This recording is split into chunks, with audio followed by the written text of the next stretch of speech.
ভাই আমার কথাগুলো একটু ভালো করে কান করে শুনবেন। আল্লাহ তাবারাক ওয়া তাআলা যখন মানুষ আমাদেরকে তৈরি করেননি, আমাদেরকে সৃষ্টি করেননি, আল্লাহ যখন আসমানকে তৈরি করেননি, আল্লাহ যখন জমিনকে তৈরি করেননি, আল্লাহ যখন নদী নালায় জিন ইনসান কীট পতঙ্গ জীবজন্তু কিচ্ছু যখন আল্লাহ বানায়নি, তার থেকে আগে সর্বপ্রথম আল্লাহ তাবারাক ওয়া তাআলা কলমকে তৈরি করেছেন। কাকে করেছেন? কাকে আল্লাহ তৈরি করেছেন সব থেকে আগে? কলমকে। মানুষ জিন জীব জন্তু যত আছে সব থেকে আগে আল্লাহ তাবারাক ওয়া তাআলা কলমকে তৈরি করেছেন। কলমের কাজ কি ভাই? কলমের কাজ কি বলেন? কলমের কাজ কি? লেখা।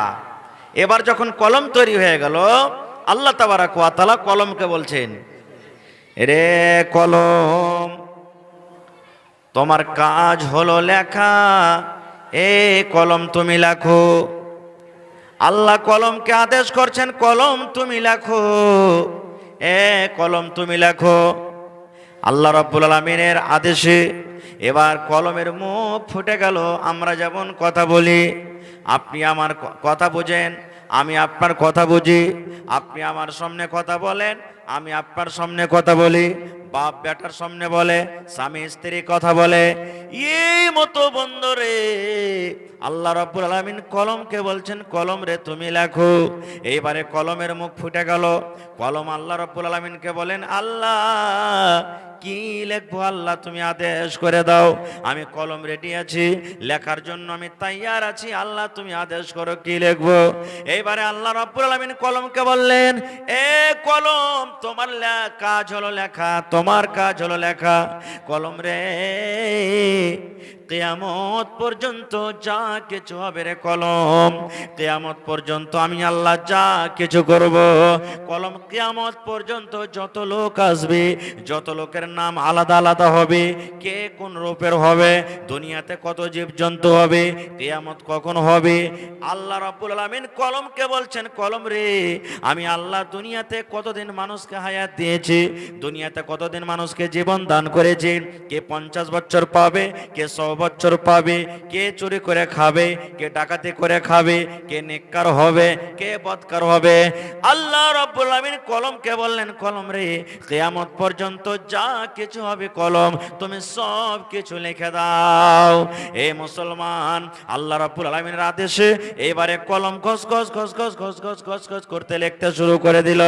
এবার লিখতে লিখতে লিখতে আল্লাহ রাব্বুল আলামিনের আদেশে কলম কিয়ামত পর্যন্ত যা কিছু হবে সব লিখে লিখে লিখে শেষ করে দিলেন। কিয়ামত পর্যন্ত যত কিছু হবে সব কলম লিখে দিলেন। এবার কিন্তু এই জায়গাতে আমি আপনাদেরকে আরো একটা কথা বলে দিই। কি কথা? আপনাদের এলাকাতে আছে কিনা জানি না, যদিও ছিল তো হয়তো 2, 4, 5, 10 বছর আগে ছিল, আল্লাহর রহমতে এখন নাই। আচ্ছা বলেন তো, যেদিন বাচ্চা আমার আপনার বাড়িতে যেদিন বাচ্চা হয়, বেটা হলো, বেটি হলো, ভাতিজি হলো, ভাতিজা হলো, নাতি হলো, পুতিন হলো, যেদিন মেয়েটার বয়স 3 দিন কিংবা 5 দিন, ছেলেটার বয়স 5 দিন কিংবা 3 দিন কিংবা 7 দিন কিংবা 9 দিন হয়, তখন আমার মা খালারা সেই দিনটার নাম রেখেছে যে আজকে খার পানি করতে হবে। এরকম দিন রাখে? হ্যাঁ না বলেন, রাখে না রাখে না? রাখে। তো আপনারা কিসের দিন বলেন? সেই দিনটাকে কি বলে? কেউ 60-এর দিন বলে নাকি? 60-এর দিন কেউ বলে, বলে না? বলে না? বলে। আর কেউ বলে মা খালারা যে কি বলছে রে, আজকে খার পানির দিন হবে। এবার মা খালারা তখন কি বলবে জানেন? যে হাজি আব্দুল্লাহর বাপ, এই ছেলেটার যা 60-এর দিন, তা একটু ভালো মন্দ তরকারি গালা নিয়ে আসবে না? বলে না? বলে না? বলে না? বলে না? হ্যাঁ না বলেন, একটু বলে বলে। তখন আমার ভাইয়েরা কি করবেন, যে মাছ মাংস ডিম, মানে যার যেমন শক্তি আছে শক্তি হিসাবে ও একটু ভালো রান্না বান্না করে। এবার ওই মাকে জিজ্ঞাসা করবেন, হ্যাঁ গে মা, আজকে বাচ্চাটার বয়স 7 দিন কিংবা 5 দিন কিংবা 3 দিন হলো, আজকে তার খার পানি করবি, তো কেন ভালো মন্দ খুঁজলি গে মা? তো ওই মা কি বলবেন জানেন? বেটারে, এই জন্য ধন রে, একটু ভালো মন্দ তরকারির কথা বললাম, এই ছেলেটার ভাগ্য নসিবে আজকে লেখা হবে। আজকে যদি 7 দিনের বেলাতে, 3 দিনের বেলাতে, 5 দিনের বেলাতে, 9 দিনের বেলাতে যদি ভালো মন্দ তরকারি বাড়িতে করা হয়, তাইলে যতদিন ছেলেটা জীবনে বাঁচবে কোনোদিন ছেলেটা না খেয়ে মরবে না। সারা জীবন দুধে ভাতে খাবে, কোনোদিন লবণ দিয়ে খাবে না, জীবনে কোনোদিন দুঃখ কষ্ট পাবে না।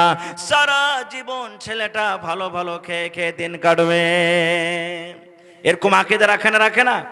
এবার বলবো, আমার মাওলানারা বসে আছেন, জিজ্ঞাসা করেন বন্ধুরে, আমি এই জন্য বললাম এরকম আকীদা রাখা গুনার কাজ গে মা, এরকম আকীদা রাখা পাপের কাজ গে মা, এরকম আকীদা রাখা ভুল কাজ গে মা, শরীয়ত বিরোধী কাজ গে মা, এই আকীদা রাখা শিরকের গুনাহ গে মা, এটা বড় কাবিরা গুনাহ হয়ে যাবে। এরকম আকীদা রাখতে হবে না গে মা।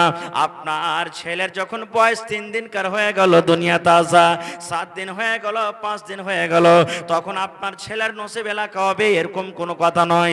এগুলা হাদিসের পাতাতে লেখা নাই। আল্লাহর নবী বলেছেন, সর্বপ্রথম আল্লাহ রাব্বুল আলামিন কলমকে বললেন, কলম রে তুমি লেখো। এবার আল্লাহর আদেশে কলম লিখে দিলেন, কিয়ামত পর্যন্ত যা কিছু হবে সব লিখে দিলেন।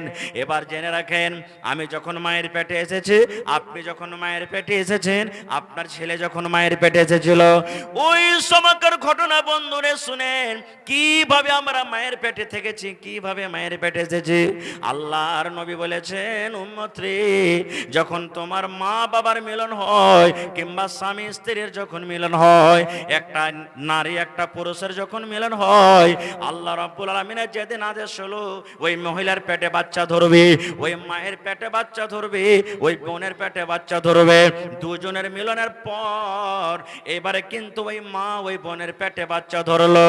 এই করে করে 41 গেল, 42 গেল, 43 গেল, 43 চলে গেল, 43 দয়ার নবী বলেছেন 4 মাস যেদিন হয়ে গেল, 43 মানে 4 মাস, যেদিন 4 মাস মায়ের পেটে বাচ্চার বয়স হয়ে যায়, যেদিন মায়ের পেটে বাচ্চার সন্তানের বয়স যেদিন 4 মাসের হয়ে যায়, সেই দিন গোটা বডিটা, গোটা বডি, গোটা শরীর কিন্তু মায়ের পেটে হয়ে যায়। ওই 4 মাসের পর ওই ছেলেটার পায়ের পেটে চোখ হয়ে যায়, মাথা হয়ে যায়, হাত হয়ে যায়, পা হয়ে যায়, হাড় হয়ে যায়, গোটা একটা মানুষ তৈরি হয়ে যায়। এবার বন্ধুরে, আল্লাহ রাব্বুল আলামিন ফেরেশতাকে ডাকবেন, ফেরেশতা রে, ওই ধাজাঘাট গ্রামের, ধানগাম্মা গ্রামের, অমুক গ্রামের মহিলার পেটে সন্তান আছে রে ফেরেশতা, আজকে ওই পেটের ভিতরে বাচ্চার বয়স 4 মাস হয়ে গেল, যা যা ফেরেশতা যা যা, ওই মায়ের পেটে তুই চলে যা, যার পরে ওই বাচ্চার নসিবে ভাগ্যে 4খানা জিনিস লিখে দাও। এবার আল্লাহ রাব্বুল আলামিনের আদেশে ওই ফেরেশতারা মায়ের পেটে আসেন।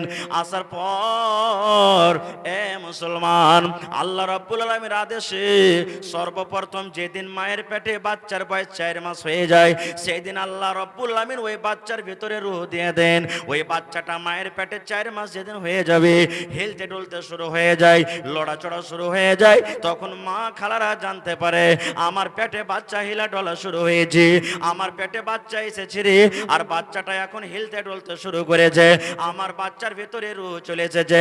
এবার প্রথম কাজ হলো, যখন আল্লাহ রাব্বুল আলামিন ওই বাচ্চার ভিতরে রূহ দিয়ে দিলেন, জান দিয়ে দিলেন, এবার আল্লাহ রাব্বুল আলামিনের আদেশে ওই ফেরেশতারা ওই যে কলমকে আল্লাহ রাব্বুল আলামিন সর্বপ্রথম আল্লাহ তৈরি করেছিলেন, আর কিয়ামত পর্যন্ত যা লেখার আদেশ করেছিলেন, এবার ওই কথাটা আল্লাহ রাব্বুল আলামিনের ফেরেশতারা আল্লাহর কাছ থেকে নিয়ে এসে এবার মায়ের পেটে ছেলেটার ভাগ্যে লেখা হয়। এই ছেলে তুই দুনিয়াতে কতদিন বাঁচবি, এই ছেলে তুই দুনিয়াতে কি করে খাবি, এই ছেলে তুই মাছ মেরে খাবি, কিংবা তুই ডক্টরি করে খাবি, কিংবা মাস্টারি করে খাবি, কৈদল চালিয়ে খাবি, সিমেন্ট বিক্রি করে খাবি, রিক্সা চালিয়ে খাবি, বাস চালিয়ে খাবি, দুনিয়াতে কি করে খাবি রে রে বান্দা, আল্লাহ রাব্বুল আলামিন মায়ের পেটে ওই জিনিসটাকে আবার দ্বিতীয়বার লিখে দেন। এবার বলবো ওই মাকে, এবার বলবো ওই খালাকে, বোন রে, তাইলে আল্লাহ রাব্বুল আলামিনের আদেশে মায়ের পেটে বাচ্চার নসিবে আল্লাহ লিখে দেন এই দুনিয়াতে তোমার বাচ্চাটা কি করে খাবে, দুনিয়াতে কি কাজ করে খাবে। মায়ের পেটে যখন লেখা হয়ে গেল, তাইলে দুনিয়াতে তার নামে 7 দিনকে দিন, 9 দিনকে দিন, 5 দিনকে দিন 60 করা, একটু ভালো ভালো তরকারি করে ভালো রান্না বান্না করে খাওয়া, এটা হলো গুনার কাজ, এটা হলো পাপের কাজ, এটা হলো কাবিরা গুনাহ। নারে তাকবীর।